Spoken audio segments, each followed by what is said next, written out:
ورحمة الله وبركاته. Commence Inch'Allah. Alhamdulillahi Rabbil Alameen wa sallallahu wa sallam wa baraka ala nabiyyina Muhammad wa ala alihi wa sahbihi ajma'in amma ba'd.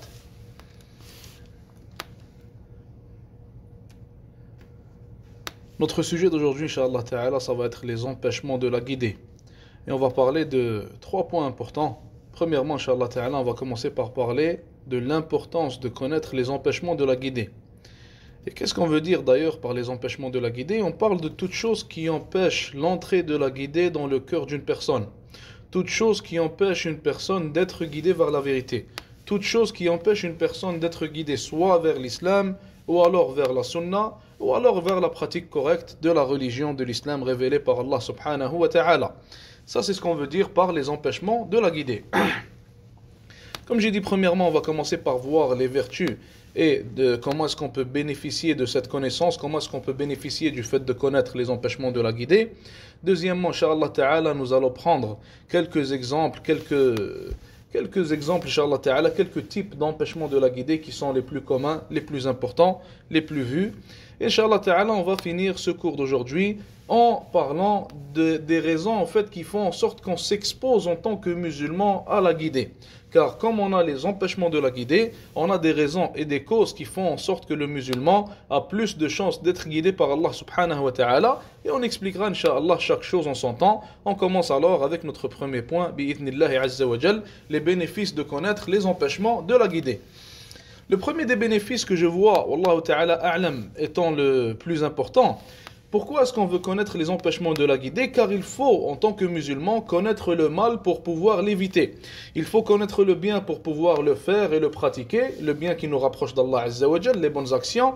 Et il faut aussi connaître le mal pour pouvoir l'éviter et ne pas tomber dedans.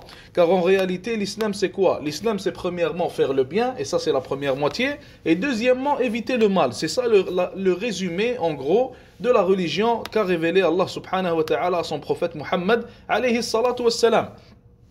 D'ailleurs, il y a à ce propos une parole d'un compagnon très connu, Hudhayfa ibn al-Yaman radiyallahu ta'ala anhu. Le prophète alayhi salatu wassalam a confié le secret des munafiqin, le secret des gens qu'ils étaient des hypocrites. Il lui a nommé les hypocrites qu'il y avait dans la communauté musulmane dans ce temps-là par nom. Et il avait dit seulement à Hudhayfa ibn al-Yaman radiyallahu ta'ala anhu. Ça nous montre à quel point le Nabi alayhi salatu wassalam le valorisait et lui faisait confiance. Et Hudhayfa ibn al-Yaman, il a dit une parole qui est très importante. Il a dit, les gens demandaient au prophète alayhi salatu wassalam à propos du bien. Ils lui demandaient à propos des bonnes actions. Qu'est-ce qu'on doit faire? Comment le faire? Quelle est la meilleure des bonnes actions? Quelle est la meilleure des prières? Comment est-ce que je peux récolter le plus de hasanat? Etc. Il a dit, les gens demandaient au prophète alayhi salatu wassalam à propos du bien pour pouvoir le faire. Il a dit, et moi je lui demandais sallallahu alayhi wa sallam à propos du mal. Il a dit makhafata an yudrikani, car j'avais peur que ce mal-là ne m'atteigne. Donc il demandait au prophète alayhi salatu wassalam à propos du mal, il lui demandait à propos des fitna, il lui demandait à propos des sayyi'at, etc. pour pouvoir les éviter et pour pouvoir ne pas tomber dedans. Car bien sûr, la première étape pour ne pas tomber dans le mal et dans les fitans, c'est de savoir c'est quoi les fitans. Et d'ailleurs, subhanallah al-azim, on remarque que la plupart des hadiths qui sont rapportés à propos des fitna, à propos des tests qu'il y aura avant le jour du jugement, vers la fin des temps, la plupart de ces hadiths-là sont rapportés par ce compagnon qui est Hudhayfa ibn al-Yaman radiyallahu ta'ala anhu. Donc le premier bénéfice primordial et vital pour le musulman, c'est de connaître le mal pour l'éviter. Donc connaître les empêchements de la guidée pour les éviter et pour faire en sorte que la guidée rentre dans nos cœurs, incha'Allah ta'ala. Une autre chose, c'est qu'au jour d'aujourd'hui, comme vous le savez, subhanallah, nous sommes proches de la fin des temps. On est dans l'époque des fitans, l'époque des tests, l'époque, subhanallah, où rien n'est clair, l'époque où le mal est vu comme un bien, le bien est vu comme un mal, l'époque où la plupart des gens sont mal guidés, sont déviants et sont loin d'Allah subhanahu wa ta'ala. Donc dans cette époque-là, il faut savoir que le besoin pour la guidée, il est vital pour chaque musulman. Donc nous, on doit savoir comment est-ce qu'on peut atteindre cette guidée-là, on doit savoir comment est-ce qu'on peut s'éloigner de tout ce qui empêche l'entrée de cette guidée dans nos cœurs, tout ce qui empêche l'entrée de cette guidée dans nos vies, dans nos maisons, dans nos foyers, etc. pour pouvoir, incha'Allah ta'ala, bi'idnillahi azza wa jal, atteindre la guidée et être proche d'Allah azza wa jal et être parmi le nombre de ceux qui sont guidés par Allah subhanahu wa ta'ala. Une troisième raison, une raison qui est très importante aussi, c'est que toi, en connaissant les empêchements de la guider, alors tu sauras, Inch'Allah, comment je peux vous expliquer ça? Tu sauras en fait comment faire la da'wah aux gens. Parce que les gens qui sont en face de toi, à qui tu fais la da'wah, les gens que tu appelles vers l'islam, les gens à qui tu rappelles Allah subhanahu wa ta'ala, les gens que tu conseilles de délaisser certains péchés, les gens que tu ordonnes de faire le bien, etc.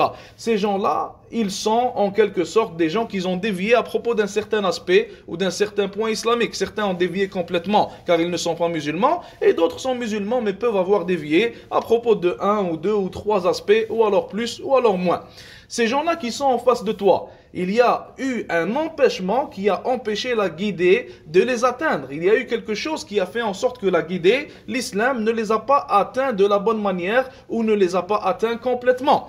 Et toi, en tant que personne qui fait la da'wah, en tant que personne qui est ambassadeur de l'islam, qui appelle les gens vers Allah Azza wa Jal, tu te dois de savoir quel est l'empêchement qui a empêché la guidée d'atteindre cette personne-là. Comme ça, Inch'Allah Ta'ala, tu pourras lui faire la da'wah de la bonne manière. Tout simplement car il faut guérir la maladie avec son bon médicament. Et si tu te trompes de médicament, alors tu ne pourras qu'empirer, que faire en sorte que la situation va empirer. Donc, Inch'Allah Ta'ala, l'une des choses avec laquelle on pourra le plus bénéficier en connaissant les empêchements de la guidée, c'est qu'on saura comment s'y prendre quand on fait la da'wah et quand on appelle quelqu'un vers l'islam, car on saura qu'est-ce qui a empêché la guidée de l'atteindre et on pourra, Inch'Allah, lui faire la da'wah de la bonne manière, prenant compte de ce point-là. Un quatrième et dernier point, un quatrième bénéfice qu'on a à connaître les empêchements de la guidée, c'est qu'il faut comprendre qu'il y a des causes qui font en sorte qu'une personne est plus proche de la guidée d'Allah subhanahu wa ta'ala. Qu'est-ce qu'on veut dire par là? Il faut savoir que beaucoup de gens pensent que la guidée vient d'Allah Azza wa Jal et qu'il n'y a pas de cause qu'il faut prendre pour être guidé par Allah Azza wa Jal. Donc ils te disent qu'en réalité, si Allah Azza wa Jal m'a pas guidé, alors je peux rien faire. Ou alors si Allah subhanahu wa ta'ala m'a guidé, alors je ne peux rien faire pour sortir de cette guidée-là. Alors qu'en réalité, mes frères et sœurs, comme on va le voir, Inch'Allah ta'ala, il faut savoir que la guidée, elle est comme toute autre chose. Il y a des causes qui nous rapprochent de la guidée d'Allah Azza wa Jal. Et il y a des causes qui font en sorte qu'on s'éloigne de la guidée d'Allah subhanahu wa ta'ala. Et Allah Azza wa Jal, il a dit dans le hadith Qudsi, le hadith rapporté par le Nabi alayhi salatu wassalam, de la part de son Seigneur subhanahu wa ta'ala, Allah Azza wa Jal, il a dit quoi? Il a dit, Ya ibn Adam, kullukum dallun illa man hadayt, fastahduni ahdikum. Allah Azza wa Jal, il a dit, ô enfant d'Adam, ô enfant d'Adam, vous êtes tous déviants, sauf celui que je guide. Alors demandez-moi la guider et je vous guiderai.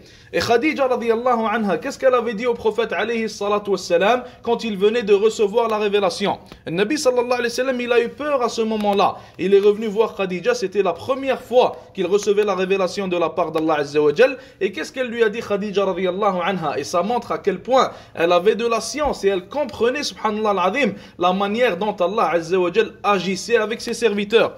Elle lui a dit Kalla, la yakhdulakallahu abadan. Elle lui a dit c'est impossible qu'Allah Azza wa Jal te délaisse ou alors qu'il te fasse un mal. Et après elle lui a cité certaines choses que le prophète alayhi salatu wassalam faisait. Certaines choses comme donner victoire à l'opprimé, aider celui qui a besoin d'aide, etc. Et elle lui a dit à cause de ces choses-là, à cause de ces causes-là que tu fais, de ces actions-là que tu fais, Allah Azza wa Jal ne va jamais te délaisser. Ce qui veut dire qu'il y a certaines causes que tu peux faire en tant que musulman. Il y a certaines actions que tu peux entreprendre et faire en tant que musulman pour te rapprocher de la guidée d'Allah subhanahu wa ta'ala. Et Cheikh Salih al-Munajjid fakkallahu asrah, il disait une parole très importante. Il a dit, des fois certaines personnes vont aller voir le imam, le cheikh, etc. Ils vont lui dire, cheikh, demande à Allah Azza wa Jal de nous guider. Et Cheikh Salih al-Munajjid, il a répondu à cela en disant, on peut demander à Allah Azza wa Jal de te guider. Et ça, c'est l'une des causes pour recevoir la guidée. Il a dit, mais toi, qu'est-ce que tu fais pour être guidé par Allah Azza wa Jal? Qu'est-ce que tu entreprends? Quel pas est-ce que tu prends pour te rapprocher de la guidée d'Allah subhanahu wa ta'ala? Qu'est-ce que tu as fait pour qu'Allah Azza wa Jal te guide? C'est ça la question. Qu'est-ce que tu as fait pour qu'Allah subhanahu wa ta'ala te guide? Car comme on a dit, il y a des choses que l'on doit faire en tant que musulman pour être plus proche de la guidée d'Allah subhanahu wa ta'ala et pour avoir plus de chances de recevoir cette guidée d'Allah Azza wa Jal. Donc on a fini avec le premier point, quels sont les bénéfices de connaître les empêchements de la guidée.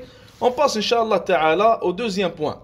Quelques empêchements de la guidée. Et ça, c'est un point important. Bien sûr, il faut savoir que les empêchements de la guidée, subhanallah, ils ne finissent pas. Donc on ne peut pas vraiment les limiter, on ne peut pas les compiler. Les empêchements de la guidée ne finissent pas. Certains empêchements de la guidée sont des actions, comme on va le voir. D'autres sont reliés aux émotions. D'autres sont reliés à autre chose. Donc vraiment, les empêchements de la guidée ne finissent pas, comme on va le voir. Donc comme je vous ai dit au début, Inch'Allah Ta'ala, ce qu'on a essayé de faire, c'est qu'on a essayé d'en compiler certains qui sont plus communs et qui sont plus importants, et certains dans lesquels les gens tombent le plus. Donc on demande à Allah Azza wa Jal de nous accorder le succès, de nous accorder la sincérité et d'accepter de nous. On commence Inch'Allah Ta'ala avec le deuxième point. Quelques empêchements de la guidée. Premièrement, le premier empêchement de la guidée plutôt, le premier empêchement pour que la guidée elle ne rentre pas dans le cœur d'une personne, j'ai cité le fait de chercher la guidée dans autre que sa source. Et quand je dis sa source, bien sûr, je parle du Coran et de la Sunna. Des fois, on voit, subhanallah al-azim, que on se retrouve loin d'Allah Azza wa Jalla à un certain moment de notre vie.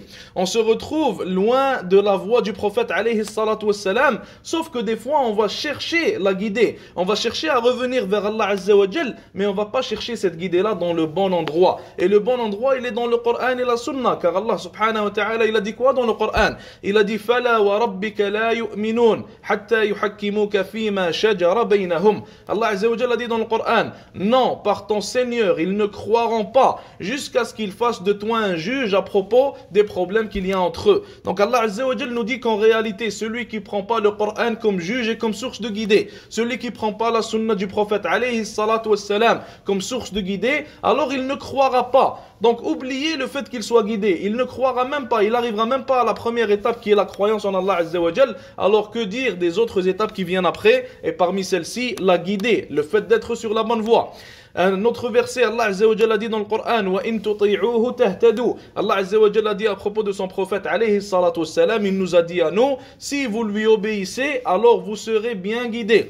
Alors en réalité, mes frères et sœurs, la source de la guidée, elle est dans la parole d'Allah subhanahu wa ta'ala. La source de la guidée, elle est dans la parole de son prophète alayhi salatu wassalam. Et d'ailleurs, il y a un hadith authentique à ce sujet. Le Nabi sallallahu alayhi wa sallam, il a dit, taraktu fikum ma in tamassaktum bihi lan tadillu ba'di abada. Ou comme qala alayhi il a dit, j'ai laissé en vous une chose, si vous vous y accrochez, alors vous n'allez jamais dévier après moi. Et il a dit, c'est quoi cette chose-là? C'est Kitabullah, c'est la parole d'Allah Azza wa Jal, c'est le livre d'Allah subhanahu wa ta'ala. Donc il faut s'accrocher au livre d'Allah Azza wa Jal pour la guider, s'accrocher à la sunna de son prophète alayhi salatu wassalam, et essayer de faire de notre mieux, de les appliquer des meilleures des manières, de les suivre des meilleures des manières, de comprendre les deux sources de la révélation, le Coran et la sunna, de la meilleure des manières pour les appliquer, incha'Allah ta'ala, de la meilleure des manières.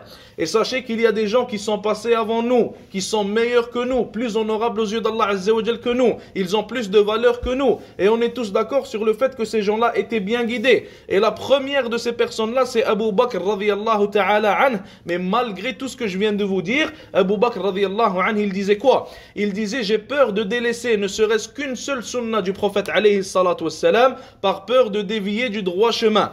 Imaginez-vous, subhanallah al-azim, remarquez cet accrochement que les compagnons radiyallahu anhum avaient envers la sunna et envers le Coran, et remarquez cette peur qu'ils avaient. Il a dit, subhanallah, il aurait peur de délaisser ne serait-ce qu'une seule sunna. Ça veut dire qu'Abu Bakr radiyallahu anhu, même la sunna du siwak, il ne va pas la délaisser. Parce que lui, dans sa tête, il se dit, si je la délaisse, alors je vais peut-être dévier.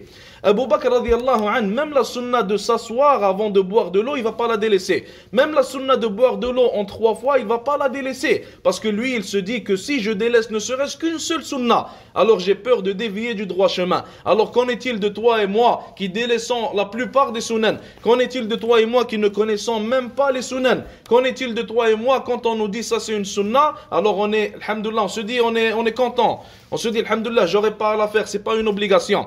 Donc en réalité, il faut s'accrocher au livre d'Allah Azza wa Jal, il faut s'accrocher à la sunna du prophète alayhi salatu wassalam, car Allah Azza wa Jal les a révélés en tant que source de guidée, et c'est pour ça qu'Allah subhanahu wa ta'ala nous les a révélés, et les a révélés à l'humanité. Donc celui qui s'y accroche sera bien guidé, et celui qui les délaisse, wal'iyadu billah, il sera déviant et il sera mal guidé, qu'Allah nous préserve.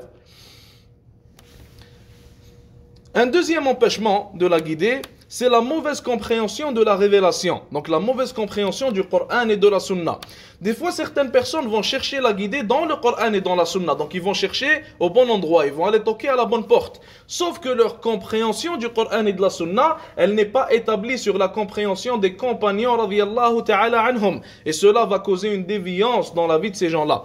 Le Nabi sallallahu alayhi wa sallam, il a dit dans le hadith connu, il a dit Khayrul quruni qarni, thumma alladhina yalunahum, thumma alladhina yalunahum. Il a dit alayhi salatu salam, la meilleure des générations est la mienne, puis celle qui vient après, et puis celle qui vient après. Donc, le Nabi alayhi salatu salam, avec ce hadith-là, il a établi le fait que les trois meilleures générations en islam sont celles des compagnons, celles de ceux qui sont venus juste après eux, qu'on appelle les tabi'in, et celle qui est venue en troisième position, qui sont atba'u tabi'un. Donc ces trois meilleures générations-là, s'ils sont les meilleurs, ça veut dire qu'ils avaient la meilleure compréhension. S'ils sont les meilleurs, ça veut dire qu'ils ont le mieux appliqué la parole d'Allah Azza wa Jal et la parole de Nabi alayhi salatu salam. Et s'ils sont les meilleurs, ça veut dire qu'ils étaient aussi les meilleurs en guidée. Ça veut dire que toi et moi, le meilleur exemple pour nous, ce sont ces trois premières générations de l'islam, radiyallahu ta'ala anhum. Sauf que des fois, comme je vous ai dit, une personne va aller écouter quelqu'un, écouter un cheikh soi-disant, écouter un soi-disant savant entre parenthèses, mais ce savant-là, il va pas suivre les trois premières générations, il va n'en faire qu'à sa tête, ou alors il va suivre des gens qui sont venus après, qui ont dévié du droit chemin, et ça va causer une déviance à propos du suivi du Coran et de la Sunna. Et d'ailleurs, il faut savoir que la mauvaise compréhension de la révélation, elle va se diviser en deux types. Ou plutôt, les gens qui ont une mauvaise compréhension à propos du Coran et de la Sunna vont se diviser en deux types. On a les gens qui sont sincères et qui essayent de faire de leur mieux de suivre le Coran et la Sunna, mais qui ont mal compris quelque chose. Donc eux, quand tu vas leur expliquer, tu vas leur clarifier leur déviance, ils vont retourner dans le vrai chemin, Inch'Allah Ta'ala, et retourner à la bonne compréhension. Et on a le deuxième type de personnes qui pensent faire un bien, qui pensent être sur le bon chemin, et qui pensent se rapprocher d'Allah Azza wa Jal avec leur mauvaise compréhension. Et ce deuxième type-là, habituellement, c'est très très compliqué et très difficile pour les faire revenir au droit chemin. Cheikh Ibn Uthaymin, rahimahullah, il a dit, les gens qui sont des innovateurs, les gens qui innovent à propos de la religion d'Allah Azza wa Jal, se divisent en deux types. Il a dit, on a le premier type, ceux qui innovent par ignorance, ils ne savent pas, il n'a pas fait exprès. Il a dit, lui, quand tu lui expliques, Inch'Allah Ta'ala, il va retourner au bon chemin. Il a dit, le deuxième type, c'est celui qui innove en pensant être sur la vérité. Il a dit, et lui, c'est très difficile de le faire revenir vers le droit chemin. Et d'ailleurs, les salaf, rahimahumullah, les pieux prédécesseurs, ils disaient à propos de ce deuxième type-là, ils disaient, la tawbata li sahibi bid'a. Les salafs disaient qu'il n'y a pas de repentir pour une personne qui est une innovatrice, subhanallah. Et ça, c'est une parole qui est très dure, une parole qui est très lourde. Et cette parole-là, elle ne signifie pas que cette personne-là, s'il se repentit, Allah Azza wa Jal ne va pas accepter son repentir. C'est pas ça qu'on veut dire. Mais ce qu'on veut dire par là, c'est qu'habituellement, celui qui innove quelque chose dans la religion d'Allah Azza wa Jal, il va penser être sur la vérité. Et il va penser qu'il se rapproche d'Allah Azza wa Jal avec cette innovation. Donc il ne va jamais s'en repentir, car pour lui, c'est ça la religion. Et c'est ça le plaisir d'Allah subhanahu wa ta'ala. C'est ça que la parole des salafs veut dire. Et parmi les gens qui ont dévié à propos de la compréhension du Coran et de la Sunna, mais qui ont dévié d'une manière sincère, ils n'ont pas fait exprès, il y a un compagnon radiyallahu ta'ala an, qu'on appelle Qudama ibn Mad'un. Qudama ibn Mad'un, subhanallah, c'était un compagnon qui a participé à la bataille de Badr. Et c'était l'un des premiers compagnons à avoir accepté l'islam, radiyallahu ta'ala anhum. Donc ce compagnon-là, il a été trouvé à un moment donné, pendant le califat de Omar, radiyallahu anhu, en train de boire de l'alcool. Certains compagnons l'ont trouvé en train de boire de l'alcool.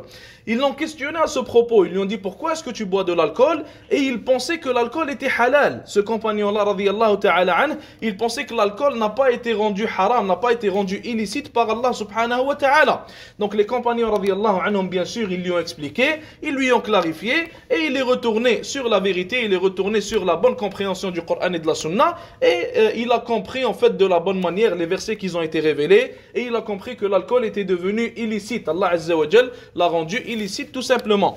Donc ça, c'est un exemple d'une personne qui a eu une mauvaise compréhension de la révélation à un moment donné, mais qui l'a eu dû à une sincérité. Et quand on lui a montré son erreur, alors il est retourné sur son erreur et a délaissé cette déviance tout simplement. Un troisième empêchement de la guidée, une troisième cause qui empêche l'entrée de la guidée dans le cœur d'une personne, il y a l'ignorance, al-jahl, l'ignorance. Le fait d'ignorer certains aspects de la religion. Et Allah Azza wa Jal, il a dit à ce propos, il a dit, et nous n'avons jamais puni un peuple avant de lui avoir envoyé un messager. Allah Azza wa Jal dit à propos de ces gens-là, à propos des gens qui ignorent le message d'Allah subhanahu wa ta'ala, il a dit qu'il n'a jamais puni un peuple avant de lui avoir envoyé un messager. Le messager, c'était quoi sa mission? C'est quoi son objectif? L'objectif du messager, c'est de clarifier la révélation d'Allah Azza wa Jal et sa religion aux êtres humains, au peuple auquel il est envoyé. Allah Azza wa Jal l'envoie pour te dicter ce qui est halal et ce qui est haram. Il l'envoie pour dicter les commandements d'Allah subhanahu wa ta'ala tout simplement. Donc Allah Azza wa Jal nous dit qu'en réalité, il n'a jamais puni un peuple avant de lui avoir envoyé quelqu'un pour le sortir de l'ignorance vers la compréhension, pour le sortir de ce qui n'est pas clair vers ce qui est clair. Ce qui veut dire que nous aussi, il faut que l'on sache et il faut que l'on comprenne, surtout si tu es quelqu'un qui fait la da'wah, si tu es quelqu'un qui appelle les gens vers Allah Azza wa Jal, que ce soit les musulmans ou les non-musulmans, tu dois savoir que des fois, certaines personnes, ils sont dans une déviance seulement due à leur ignorance. Et ces gens-là, habituellement, ils vont être les plus faciles à convaincre, ils vont être les plus simples avec lesquels tu vas avoir des conversations ou que tu vas appeler Allah Azza wa Jal, car tout simplement, quand tu vas leur montrer la vérité, quand tu vas leur montrer la connaissance, ils vont délaisser leur ignorance et embrasser cette connaissance, incha'Allah ta'ala. Un autre empêchement de la guider qui est assez important, mais il n'est pas très commun, Wallahu a'lam, il n'est pas si commun que ça, il y a la peur. La peur aussi, ça peut être un empêchement de la guider et ça peut empêcher la guider d'entrer dans le cœur d'une personne. Et j'ai cité ce point-là dû à l'histoire du roi romain qu'il y avait dans le temps du prophète alayhi salatu wassalam. Nabi sallallahu alayhi wa sallam, comme vous le savez, Allah Azza wa Jal l'a envoyé à toute l'humanité. Et comme il a dit sallallahu alayhi wa sallam, Allah Azza wa Jal a fait en sorte qu'il soit envoyé à toute l'humanité, alors que les prophètes avant lui n'étaient envoyés qu'à leur peuple. Et ça, c'est l'une des choses qu'il y a de spécial et qui est seulement pour le Nabi alayhi salatu wassalam et pas pour les autres messagers et les autres prophètes alayhi salatu wassalam. Allah Azza wa Jalla l'a envoyé à toute l'humanité et notre prophète sallallahu alayhi wa sallam, il envoyait des lettres à tous les rois de tous les empires qu'il y avait autour de lui. Et ces lettres-là servaient à les appeler à l'islam et c'était en fait une da'wa qu'il leur faisait, un appel vers l'islam qu'il leur faisait. Et l'une des personnes ayant reçu cette lettre, c'était le roi romain dans le temps de Nabi alayhi salatu wassalam. Et le roi romain, il a lu cette lettre-là, il a posé quelques questions à propos de cette lettre-là, et il a dit que la personne que vous avez avec vous, en parlant de notre prophète alayhi salatu wassalam, il a dit la personne que vous avez avec vous, c'est un prophète d'Allah alayhi salatu wassalam. Et il a dit, et si j'étais avec lui, alors j'aurais lavé ses chaussures, j'aurais lavé ses sandales, sallallahu alayhi wa sallam. Donc en réalité, le roi romain, il a su que l'islam c'est la vérité. Il a accepté que l'islam c'est la voie d'Allah Azza wa Jal et c'est la révélation d'Allah subhanahu wa ta'ala. Il savait que ce n'était pas simplement un mensonge ou une invention ou quoi que ce soit. Sauf qu'il est rapporté dans des narrations que le roi romain, après avoir compris que l'islam était la vérité, il a appelé son peuple. Il a appelé les gens ayant des hauts statuts dans son peuple et il leur a parlé. Il leur a dit, si je vous disais ou plutôt il leur a dit, si j'embrassais la religion de cet homme-là, de Muhammad alayhi salatu wassalam, est-ce que vous allez accepter sa religion avec moi? Et subhanallah, il est rapporté dans les narrations que les gens qui étaient avec lui, qui étaient assis avec lui, ils se sont levés et ils étaient en colère et ils voulaient sortir de la salle. Donc eux, ils n'avaient aucune intention d'accepter la religion de Muhammad alayhi salatu wassalam, sallallahu alayhi wa sallam.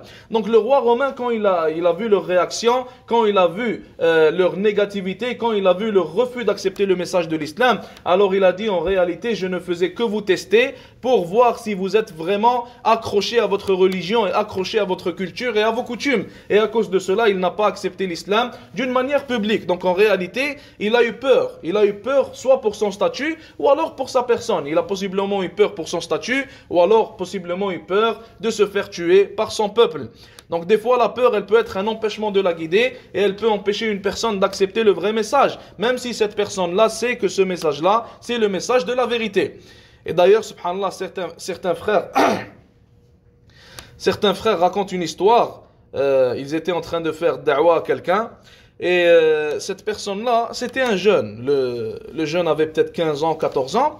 Et ils étaient en train de lui expliquer l'islam. Ils lui expliquaient la croyance du Coran, la croyance qu'on a dans la sunna du prophète alayhi salatu wassalam.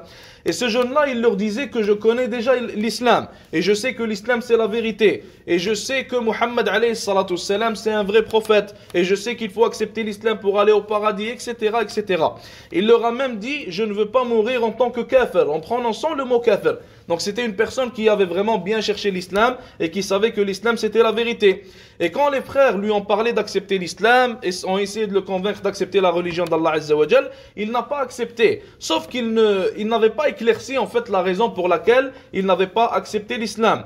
Et après, subhanallah, de longues discussions, après de longues minutes à discuter avec lui, il a finalement avoué qu'en réalité, il avait peur de sa mère et il avait peur de changer la religion de ses parents, par peur que ses parents le renient, sa mère elle va le renier, etc. Donc sa peur, subhanallah al-azim, elle l'a empêché d'accepter la religion d'Allah Azza wa Jal, alors qu'il savait clairement que c'était la vérité. Et il savait clairement, subhanallah, que s'il délaissait cette vérité-là et s'il la refusait, il allait finir en enfer éternellement, wal-iyadu billah, qu'Allah Azza wa Jal le guide. Et malgré ça, dû à la peur qu'il avait dans son cœur, dû à la peur de sa mère qu'il avait, il n'a pas accepté l'islam, il n'a pas accepté la religion d'Allah Azza wa Jal.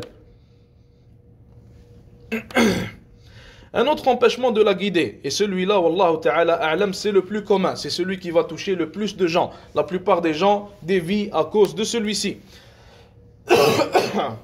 Cet empêchement de la guider, excusez-moi, cet empêchement de la guider qui est l'arrogance, el-kibr, l'arrogance. Le fait de rejeter la vérité par arrogance. Et le Nabi alayhi salatu salam, il a dit quoi à ce propos? Il a dit, celui qui a dans son cœur ne serait-ce qu'un atome d'arrogance, alors qu'un atome plutôt, excusez-moi, d'arrogance, alors il ne va jamais rentrer au paradis. Tout simplement car l'arrogance est l'une des causes qui fait en sorte que les gens n'acceptent pas l'islam. Allah Azza wa Jal nous a révélé beaucoup de versets à propos des arrogants qui n'ont pas accepté son message et ont refusé ses prophètes. Allah Azza wa Jal nous a beaucoup parlé de Pharaon. Il nous a parlé de Haman qui est son ministre. Allah Azza wa Jal nous a parlé de Quraysh. Allah Azza wa Jal nous a parlé de Qarun. Allah Azza wa Jal nous a parlé des peuples de Ad, des peuples de Thamoud, etc. Et tous ces gens-là, ils avaient un seul point en commun qui a fait en sorte qu'ils ont refusé d'accepter la religion d'Allah Azza wa Jal alors qu'ils savaient que c'était la vérité. Ce point en commun, c'était quoi? C'était l'arrogance, le kibr. Ils étaient trop arrogants pour accepter la religion d'Allah Azza wa Jal. Allah subhanahu wa ta'ala, il dit à propos de Pharaon dans le Coran, et Pharaon dit, laissez-moi tuer Moussa et qu'il appelle son Seigneur. Donc regardez subhanallah où est-ce que l'arrogance elle l'a mené. Il a dit à son peuple, je vais tuer Moussa et laissez-le appeler son Seigneur. Laissez-le appeler son Dieu. Alors que Pharaon, il savait très bien que le Dieu de Moussa était un vrai Dieu. Sauf qu'il ne voulait pas lâcher son trône et ne voulait pas lâcher son statut par arrogance. Dans un autre verset, Allah Azza wa Jal nous dit, et Pharaon dit, ô notable, je ne connais pas de divinité pour vous autre que moi. Donc imaginez, subhanallah al-azim, un homme qui est faible, un homme qui tombe malade, un homme qui sait très bien qu'il va mourir, qui sait très bien que la mort elle approche, un homme, subhanallah al-azim, qui a 1001 faiblesses et 1001 défauts. Il sort et il va dire aux gens, je ne connais pas de divinité pour vous autre que moi. Ça c'est un homme qui a été aveuglé par l'arrogance, aveuglé par l'arrogance et aveuglé par les richesses qu'Allah Azza wa Jal lui a données.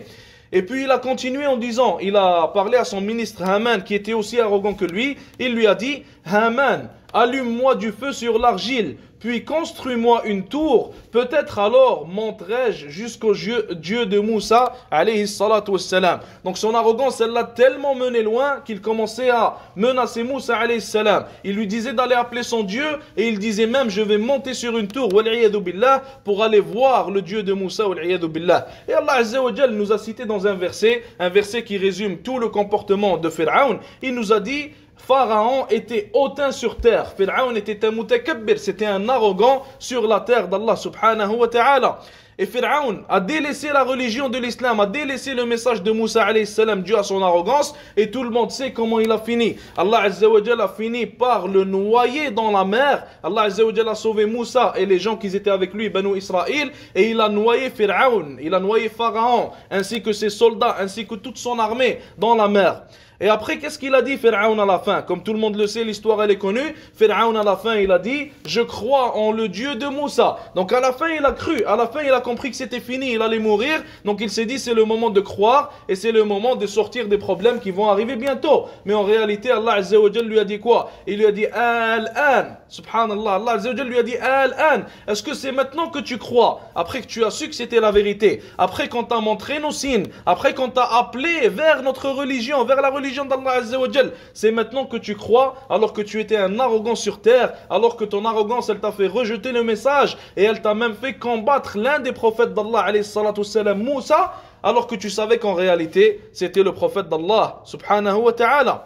Même chose à dire à propos des enfants d'Israël. Les enfants d'Israël qui ont tué des prophètes. Ils ont tué Yahya alayhi salam. Ils ont tué Zakaria alayhi salam. Alors qu'ils savaient très bien que c'était des prophètes d'Allah subhanahu wa ta'ala. Et malgré ça, dû à leur arrogance, dû au fait qu'ils étaient hautains, dû au fait qu'ils pensaient que personne n'était plus fort qu'eux, ils ont rejeté la vérité. Ils ont renié la vérité. Et ils ont même tué les porteurs de la vérité et les ambassadeurs de la vérité. Wallahu al-musta'an, qu'Allah nous en préserve.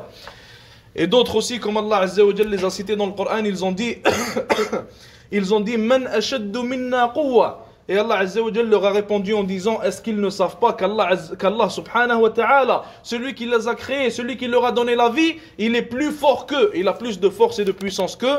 Et bien sûr, tout cela, comme on a dit, c'est dû à l'arrogance qui a fait en sorte qu'ils ont rejeté la vérité et rejeté la guidée. Un autre exemple, on va citer deux autres exemples, Inch'Allah Ta'ala, pour ce qui est de l'arrogance. Un autre exemple, c'est le premier des exemples, l'exemple le plus connu, l'exemple que l'on connaît tous, l'exemple, subhanallah, ou plutôt le père des arrogants, c'est lui le premier des arrogants. C'est Iblis, wal'iyadu billah, Iblis, shaitan, la'anahu Allah. Et Allah Azza wa Jalla a dit à son propos, et nous vous avons créé, puis nous vous avons donné une forme. Ensuite, nous avons dit aux anges, prosternez-vous devant Adam. Ils se prosternèrent à l'exception d'Iblis, qui ne fut point de ceux qui se prosternèrent. Donc Allah Azza wa Jalla lui a donné un ordre et il a refusé d'appliquer ce qu'Allah Azza wa Jalla lui a dit de faire. Et après Allah subhanahu wa ta'ala l'a questionné. Allah Azza wa Jalla il dit, Allah dit, qu'est-ce qui t'a empêché de te prosterner quand je te l'ai commandé? Il répondit, je suis meilleur que lui. Tu m'as créé de feu alors que tu l'as créé d'argile. Allah Azza wa Jalla lui a répondu, descends d'ici, tu n'as pas à t'enfler d'orgueil ici, sors. Te voilà parmi les méprisés. Encore une fois, Iblis, wal'iyadu billah, c'est l'exemple parfait de l'arrogance. Allah Azza wa Jal l'a créé de feu et il a créé l'être humain d'argile. Et Allah subhanahu wa ta'ala, le créateur de toutes choses, le malik de toutes choses, celui qui domine toutes choses, celui qui détient toutes choses, il lui a donné l'ordre de se prosterner à Adam. Donc toi, normalement, tu sais qu'Allah Azza wa Jal, c'est ton créateur. Tu sais qu'Allah Azza wa Jal fait ce qu'il veut de toi. Tu sais qu'Allah subhanahu wa ta'ala, tu n'as aucune force contre lui, wal'iyadu billah. Toute la force et tout le pouvoir appartiennent à Allah Azza wa Jal. Et quand il te dit prosterne-toi à Adam, tu refuses. Et la raison c'est quoi? La raison c'est que tu penses être meilleur que lui. Donc encore une fois, ça revient au point qu'on avait cité, le point de l'arrogance. L'arrogance, c'est l'un des plus grands dangers, mes frères et sœurs. Wallahi, l'arrogance, le fait de croire que tu es meilleur que les gens, le fait de penser que tu connais mieux que les gens, ça c'est l'un des plus grands dangers et l'un des plus grands empêchements de la guider. Et je pense, wallahu ta'ala a'lam, c'est le plus grand des empêchements de la guider en réalité, car habituellement ceux qui n'acceptent pas la vérité, ils se moquent des gens de la vérité par arrogance, ils se moquent de leur message, ils n'acceptent pas leur message car ils pensent être mieux. Et ils pensent, wal'iyadu billah, être meilleurs et avoir une meilleure compréhension. D'ailleurs, les gens de Nuh, alayhi salam, qu'est-ce qu'ils faisaient? Tout le monde sait comment ils traitaient Nuh, alayhi salam. Ils n'ont pas accepté son message, même après 950 ans de da'wah. Et vers la fin, qu'est-ce qu'ils faisaient? Ils se moquaient de Nuh, alayhi salam. Ils se moquaient de celui qui leur propageait et leur faisait parvenir la révélation d'Allah Azza wa Jal. Ils se moquaient de celui qui les appelait vers la vérité. Et leur arrogance, elle a fait en sorte qu'Allah Azza wa Jal les a tous noyés. Et il a sauvé Nuh et ceux qui ont accepté la vérité avec lui, ceux qui n'avaient pas d'arrogance dans leur cœur. Donc l'un des points les plus importants, mes frères et sœurs, si tu veux être sur la vérité, accepter la vérité, enlève l'arrogance qu'il y a dans ton cœur, purifie ton cœur de l'arrogance et prends la vérité, même si elle vient d'une personne qui est moins âgée que toi, une personne moins importante que toi, une personne plus petite que toi, même si cette personne tu penses être meilleure qu'elle, accepte la vérité de tout le monde. Et d'ailleurs, tu ne devrais jamais penser être meilleur que quiconque, il faut que l'on pense que l'on est qu'on est les pires des gens. Et parmi les salafs, certains d'entre eux, ils disaient, subhanallah, si j'entends quelqu'un crier dans les cieux que tous les habitants de la terre vont rentrer au paradis sauf un seul, alors je vais penser que ce seul-là, c'est moi.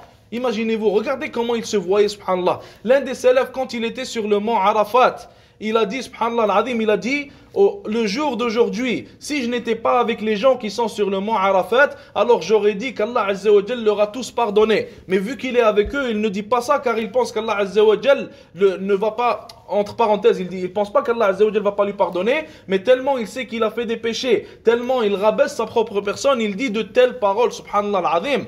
Donc regardez comment ils n'avaient pas d'arrogance, et c'est pas par magie que ces gens-là qu'on est en train de citer étaient les meilleurs en islam, qu'ils étaient les plus proches d'Allah Azza wa Jal, qu'ils étaient les mieux guidés. Regardez leurs paroles et vous allez comprendre qu'ils n'avaient pas d'arrogance dans leur cœur. Regardez leurs paroles et vous allez comprendre que les empêchements de la guider qu'on est en train de citer ne s'appliquaient pas à ces gens-là, qu'Allah les récompense et qu'Allah Azza wa Jal soit satisfait d'eux, et qu'Allah Azza wa Jal fasse que l'on soit parmi ces gens-là. Dernier exemple que j'allais citer, l'exemple de Abu Jahl. L'exemple de Abu Jahl, subhanallah al-azim. L'exemple de Abu Jahl dans un soi-disant hadith, il est cité comme étant le pharaon, le pharaon de notre umma, de notre communauté. Mais ce hadith-là n'est pas authentique. Le hadith, la chaîne de narration, elle est faible. Donc le hadith n'est pas à prendre, ni ce qui y est cité dans le hadith. Bref, donc Abu Jahl, subhanallah, il avait dit au prophète alayhi salatu salam, parce que la tribu de Nabi alayhi salatu salam et la tribu d'Abu Jahl rivalisaient entre elles. Donc il a dit au prophète alayhi salatu salam, il lui a dit, quand votre tribu faisait du bien, on faisait la même chose. Quand votre tribu, elle aidait les gens qui venaient faire le hajj, on faisait la même chose. Quand votre tribu, elle faisait ci, on le faisait. Quand elle faisait ça, on le faisait. Et il a dit, mais aujourd'hui, il y a un prophète qui est sorti de votre tribu, et ça, on ne peut pas le faire. Et c'est pour ça qu'il n'a pas accepté la religion de Nabi alayhi salatu wassalam. Et combien parmi les gens de Quraysh savaient que le prophète sallallahu alayhi wa sallam était sur la vérité? Combien parmi les gens de Quraysh savaient que Nabi alayhi salatu wassalam n'était pas un menteur et ne disait pas du faux, ne disait pas du mensonge, mais malgré ça, dû à leur arrogance et dû à leur attachement à leurs grands-parents et à la religion de leurs grands-parents, dû à leur fierté qui était mal placée, ils n'ont pas accepté le message de la vérité alors qu'ils savaient que c'était la vérité venue de la part d'Allah subhanahu wa ta'ala. Un autre empêchement du fait d'accepter plutôt la guidée, il y a l'amour, donc l'émotion de l'amour. Et ça, c'est un point aussi qui est important. Allah Azza wa Jal nous dit dans le Coran, قُلْ إِن كُنْتُمْ تُحِبُّونَ اللَّهَ فَاتَّبِعُونِي يُحْبِبُكُمُ اللَّهُ وَيَغْفِرْ لَكُمْ ذُنُوبَكُمْ. Allah Azza wa Jal dit à son prophète alayhi salatu wassalam, il lui dit, قُلْ, dis-leur, ô Muhammad, si vous aimez réellement Allah, alors suivez-moi. Allah Azza wa Jal vous aimera en retour et il vous pardonnera vos péchés. Et là, on voit qu'en réalité, l'amour, subhanallah, il pousse une personne à être sur la bonne voie. Car si tu aimes Allah Azza wa Jal, tu vas écouter ses commandements et les appliquer. Si tu aimes Allah subhanahu wa ta'ala, alors tu vas délaisser ce qui cause sa colère. Si tu aimes Allah azza wa jal, alors tu vas délaisser tout ce qui t'éloigne de lui et tout ce qui fait en sorte que ta religion sera affectée en mal, sera affectée par une chose qui est négative. Et ça, comme ça s'applique du bon côté, comme ça s'applique du côté positif qui est pour l'adoration d'Allah Azza wa Jal et pour son obéissance, ça s'applique aussi pour ce qui est du mauvais côté. Certaines personnes vont tellement aimer leur shahawat, ils vont tellement aimer certains désirs, ils vont tellement aimer la dunya que cet amour-là va les faire tomber dans le kufr et dans la déviance. Certaines personnes vont tellement aimer wal-'iyadhu billah, une certaine chose, une certaine activité, un certain sport, une certaine équipe ou alors un certain péché que ce péché-là wal-'iyadhu billah va les faire sortir de l'islam. Et il y avait une personne, qu'Allah nous en préserve, subhanallah, c'était une musulmane. Et cette sœur-là, d'après ce qui était dit, elle faisait, qu'Allah nous en préserve, elle pratiquait beaucoup la fornication, cette sœur-là, qu'Allah la guide. Et après, subhanallah, après un certain moment, cette femme-là, elle a quitté l'islam et elle est devenue chrétienne. Et quand on lui a demandé, c'est une arabe musulmane, subhanallah, mais elle a quitté l'islam, elle est devenue chrétienne. Quand on lui a demandé à propos de son action, pourquoi est-ce que tu as fait ça, pourquoi tu es devenue chrétienne, elle a dit parce qu'à chaque fois que je faisais ce péché-là qui était la fornication, je me sentais mal. Et elle a dit, subhanallah, maintenant que je suis chrétienne, je peux faire ce que je veux et je ne me sens plus mal, wal-'iyadhu billah, qu'Allah nous en préserve. Donc pourquoi est-ce que je vous cite ce point-là? Car son amour, wal-'iyadhu billah, pour la fornication, son amour pour ce péché-là, l'a fait sortir de l'islam, qu'Allah nous en préserve. Et des fois, l'amour pour un désir, comme on a dit, ou pour un certain péché, ou pour une certaine chose, peut faire sortir une personne complètement de l'islam. Un autre empêchement de la guidée, il y a l'âge de la personne. Que ce soit l'âge de la personne qui reçoit la guidée ou l'âge de la personne qui propage la guidée. Que ce soit l'âge de la personne qui se fait faire la da'wa ou l'âge de la personne qui est en train de faire la da'wa. Et l'imam Malik, rahimahullah, on lui a demandé à propos de son âge, il a répondu en disant « Aqbil ala sha'nik » Une personne lui a demandé tu as quel âge? Il a répondu en disant mêle-toi de ce qui te concerne. Il a dit ça ne fait pas partie des nobles comportements de dire quel âge on a. Et après il a fini en disant in kana kabiran istahramuh wa in kana saghiran istahqaruh. Subhanallah, l'imam Malik rahimahullah, il a expliqué pourquoi il dit ça. Il a dit si une personne est vieille et qu'il dit aux gens quel âge il a, alors ils vont se dire cette personne-là est vieille, il est en train de raconter n'importe quoi, il est en train de devenir vieux, donc il ne faut pas l'écouter. Et s'il est jeune, ils vont aussi dire la même chose, ils vont dire il est jeune, il raconte n'importe quoi, il a trop de hamas, il ne sait pas ce qu'il est en train de dire, il n'a pas encore assez de maturité. Donc l'imam Malik rahimahullah, il t'a dit que pour clôturer tout ce problème, alors qu'est-ce que tu dois faire? Tu ne dois pas dire ton âge aux gens. Et l'âge c'est un empêchement de la guider. Des fois certaines personnes, quand ils se voient être plus vieux qu'une personne qui leur rappelle Allah Azza wa Jal, ils vont pas accepter son rappel. Il va se dire moi je suis plus vieux que toi, moi je connais plus que toi, j'ai vécu plus de choses que toi, j'ai vu plus de choses dans la dunya que toi, alors pourquoi je vais accepter ton rappel? Sûrement que moi je le connais mieux que toi et je l'applique mieux que toi. Et des fois certaines personnes quand ils sont jeunes et quelqu'un de vieux leur fait le rappel, ils vont se dire lui il est trop vieux, il comprend pas, il voit pas la vie comme je la vois, il veut pas s'amuser comme moi je veux m'amuser, il me comprend pas, il ne comprend pas mes problèmes, etc. Donc tout ça ce sont en réalité des empêchements de la guider qui font en sorte qu'une personne peut ne pas accepter la vérité alors qu'il sait que c'est la vérité, mais il ne l'accepte pas dû à l'âge de la personne qui lui fait la da'wa ou alors dû à son âge à lui. Un autre point, les péchés. Les péchés, en arabe on pourrait dire al-fisq, mais en français, Inch'Allah Ta'ala, on va dire les péchés d'une manière générale. Les péchés sont parmi les causes qui empêchent l'entrée de la guidée dans le cœur d'une personne. Allah Azza wa Jal dit dans le Coran Wallahu la yahdi al-qawm al-fasiqin. Allah Azza wa Jal dit et Allah ne guide pas les fasiqin. C'est qui les fasiqin? Ce sont ceux qui ne délaissent pas les péchés, qui sont toujours en train de les faire, qui ne veulent pas revenir sur la voie droite, qui ne veulent pas les délaisser. Et wal'iyadu billah, les péchés, subhanallah al-azim, affectent l'individu en tant qu'individu et ils affectent aussi toute la communauté des musulmans, toute la communauté de Muhammad alayhi salatu salam. Toi en tant qu'individu, quand tu fais des péchés, tu te sens mal. Quand tu fais des péchés, tu sens que tu t'es éloigné d'Allah Azza wa Jal. Quand tu fais des péchés, tu as moins de succès pour ce qui est de faire du bien. Et d'ailleurs, le Shafi'i rahimahullah, il a dit quoi? Il a fait un poème.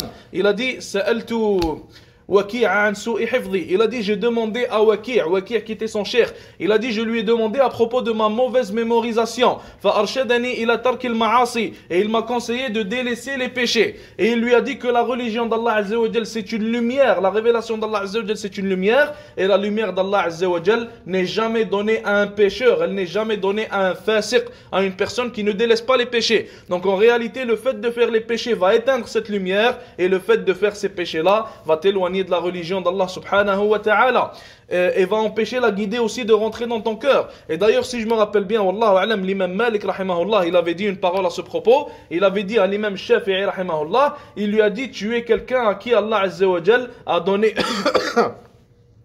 a donné une bonne compréhension, a donné un bon succès dans la religion, dans sa religion subhanahu wa ta'ala. Alors n'éteins pas ce qu'Allah azza wa jal t'a donné avec les péchés, avec les mauvaises actions, avec les sayyi'at. Donc on comprend avec tout cela et avec ces paroles des savants qu'en réalité les péchés empêchent la guidée de parvenir à la personne. Une autre chose, un autre empêchement de la guidée, ce sont les compagnons, les gens avec qui tu traînes, tes amis, les gens avec qui tu es, les gens que tu écoutes, les gens avec qui tu passes ton temps. Si tu passes ton temps avec une personne pieuse, alors Inch'Allah Ta'ala, ta piété va augmenter. Si tu passes ton temps avec des personnes qui sont loin d'Allah Azza wa Jal, qui ne vont te rappeler que la dunya, qui ne vont te rappeler que le haram, qui ne vont te rappeler que de mauvaises choses, alors malheureusement tu vas t'éloigner d'Allah Subhanahu wa Ta'ala. Et Allah Azza wa Jal nous dit quoi dans le Coran? Il nous parle d'une personne qui avait regretté de ne pas avoir suivi le Nabi alayhi salatu wassalam.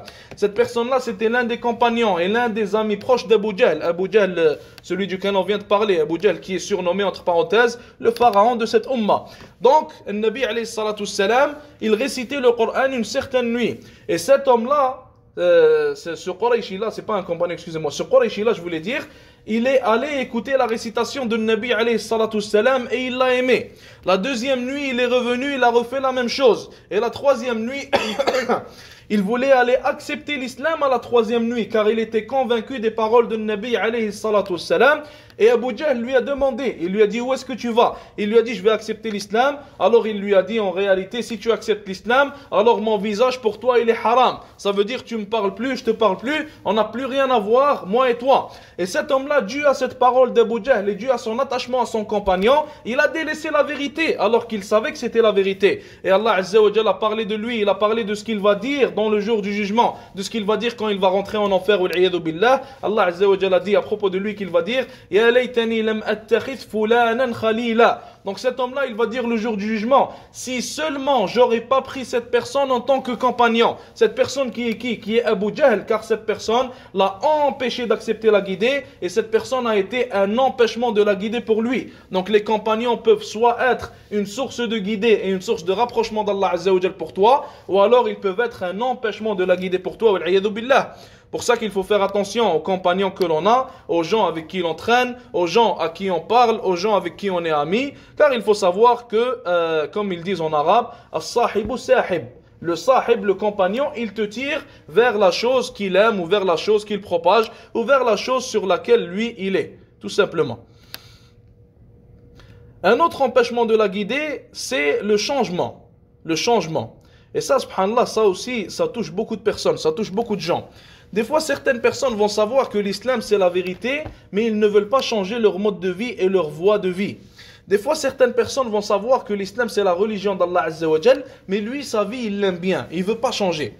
Et parmi ces gens-là, subhanallah, Allah Azza wa Jal l'a beaucoup cité dans le Coran. Certaines personnes qui vont dire, quand ils voient la religion d'Allah Azza wa Jal et quand ils l'entendent, ils disent que ceci est contraire à la voie de nos grands-parents. Ceci est contraire à la voie de nos ancêtres. Et nous, on ne veut pas changer. On veut rester sur la voie de nos ancêtres et on ne veut pas accepter autre chose.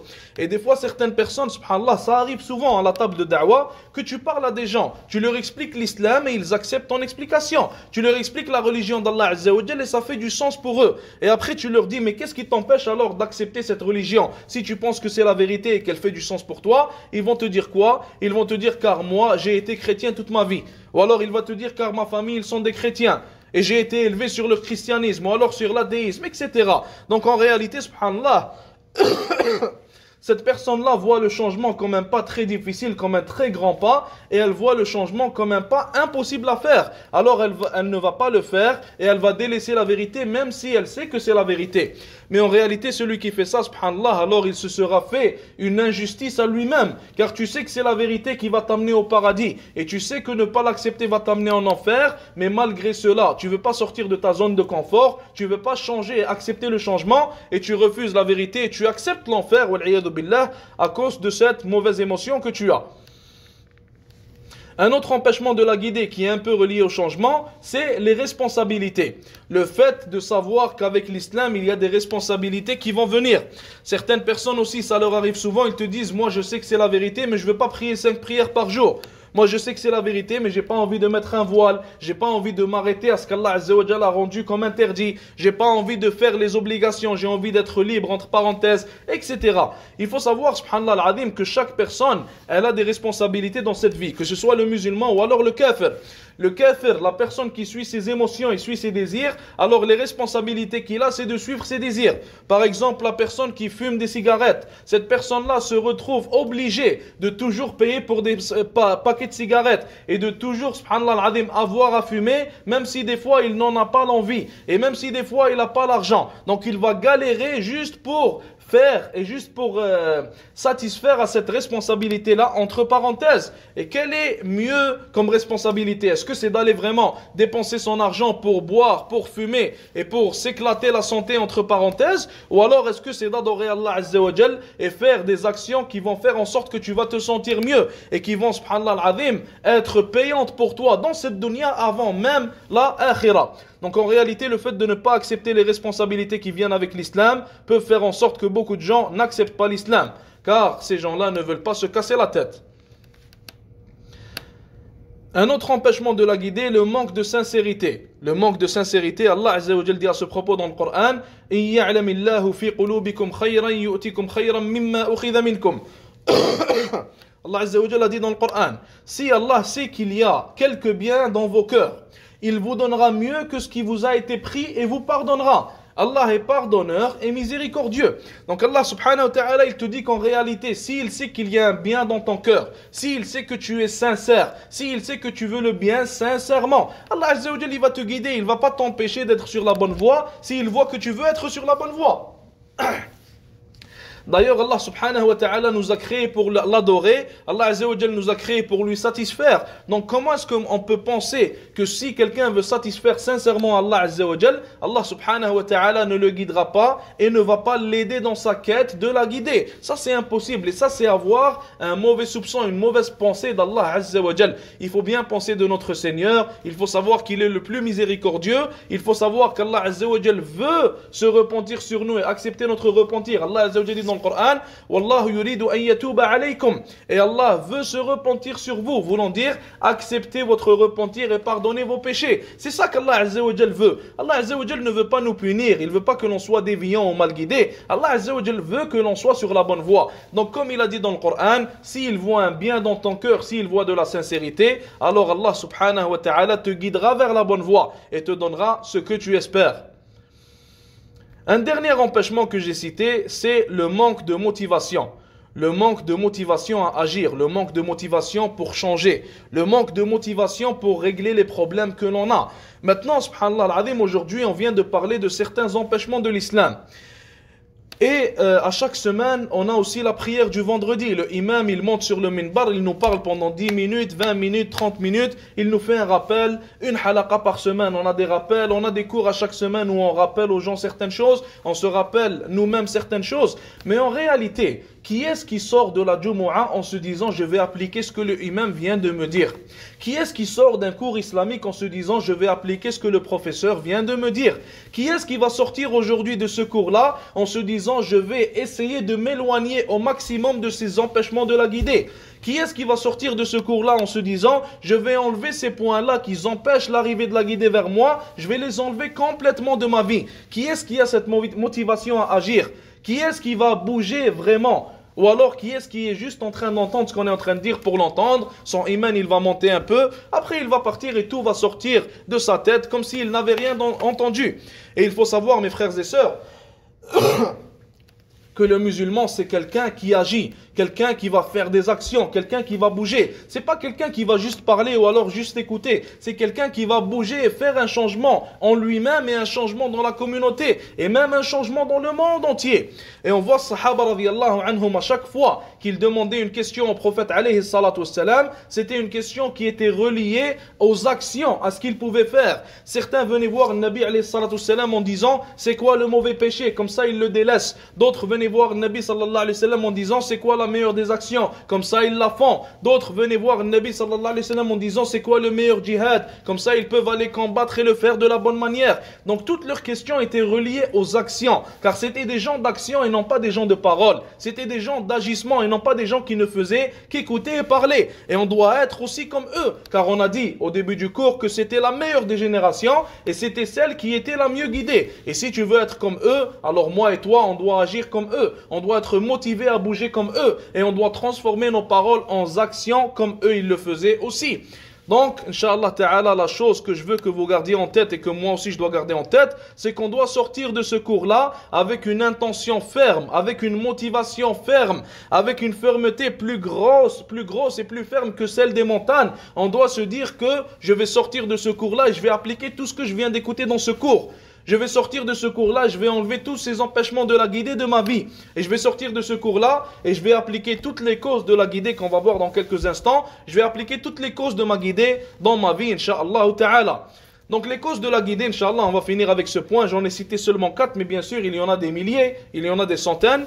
La première cause de la guidée, bien sûr, comme on avait cité, c'est le Coran. Allah Azza wa Jal, il dit dans le Coran, Inna hadha al-Qur'ana yahdi lillati hiya aqwam. Allah Azza wa Jal dit, certes, ce Coran guide vers ce qui est plus droit. Donc le Coran, on se doit de le lire dans notre vie de tous les jours si on veut la guider. On se doit de l'appliquer dans notre vie de tous les jours si on veut la guider. On se doit de le mémoriser. On se doit de contempler à propos des paroles qui y sont présentes. On se doit de propager ce Coran-là. On se doit de donner victoire à ce Coran-là. On se doit de faire toutes ces choses-là si on veut qu'Allah Azza wa Jal nous guide. Et parmi les meilleures causes de la guider, bien sûr, quoi de mieux que la parole d'Allah subhanahu wa ta'ala, ainsi que la parole de son prophète alayhi salatu wassalam, que l'on doit apprendre les hadiths, apprendre la science qui est tirée des hadiths, suivre les hadiths, mémoriser les hadiths, donner victoire à la sunna de Nabi alayhi salatu wassalam, etc.